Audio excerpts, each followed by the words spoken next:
بسم اللہ الرحمن الرحیم۔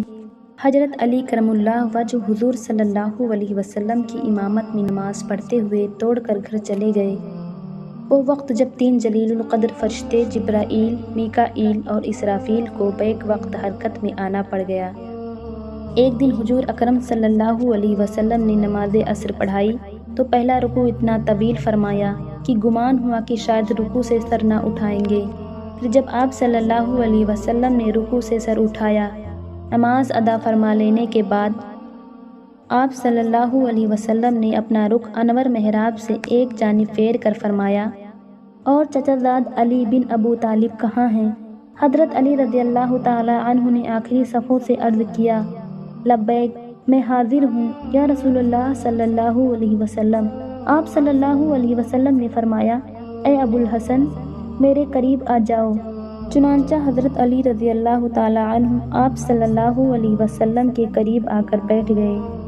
آپ صلی اللہ علیہ وسلم نے فرمایا، ابو الحسن، کیا تم نے اگلی صف کے وہ فضائل نہیں سنی جو اللہ عز و جل نے مجھے بیان فرمائے ہیں؟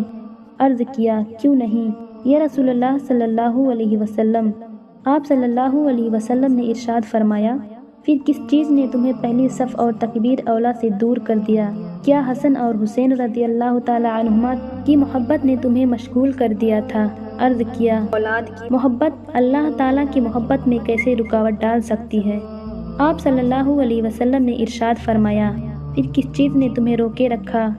عرض کیا، جب حضرت بلال رضی اللہ تعالی عنہ نے اذان دی تھی، میں اس وقت مسجد ہی میں تھا اور 2 رکعتیں ادا کی تھیں۔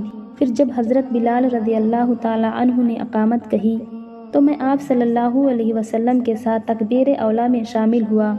پھر مجھے وضو میں شبہ ہوا تو میں مسجد سے نکل کر حضرت فاطمہ رضی اللہ تعالی عنہا کے گھر چلا گیا اور جا کر حسن حسین رضی اللہ تعالی عنہما کو پکارا، مگر کسی نے میری پکار کا جواب نہ دیا تو میری حالت اس عورت کی طرح ہو گئی جس کا بچہ گم ہو جاتا ہے یا ہانڈی میں ابلنے والے دانے جیسی ہو گئی۔ میں پانی تلاش کر رہا تھا کہ مجھے اپنے دائیں جانب ایک آواز سنائی دی اور سبز رومال سے ڈھکا ہوا سونے کا پیالہ میرے سامنے آ گیا۔ میں نے رومال ہٹایا تو اس میں دودھ سے زیادہ سفید، شہد سے زیادہ میٹھا اور مکھن سے زیادہ نرم پانی موجود تھا۔ میں نے نماز کے لیے وضو کیا، پھر رومال سے پیالے کو ڈھانپ دیا۔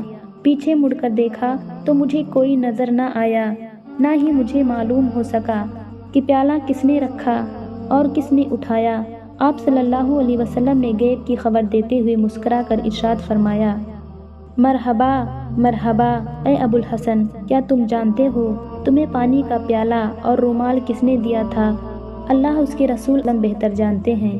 ارشاد فرمایا، پیالہ تمہارے پاس جبرائیل امین علیہ السلام لے کر آئے اور اس میں خطیر القدس کا پانی تھا، اور رومال تمہیں حضرت میکائیل علیہ السلام نے دیا تھا۔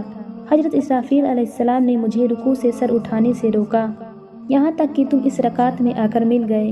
اے ابو الحسن، جو تم سے محبت کرے گا اللہ عز و جل اس سے محبت کرے گا، اور جو تم سے بغض رکھے گا اللہ عز و جل اسے ہلاک کر دے گا۔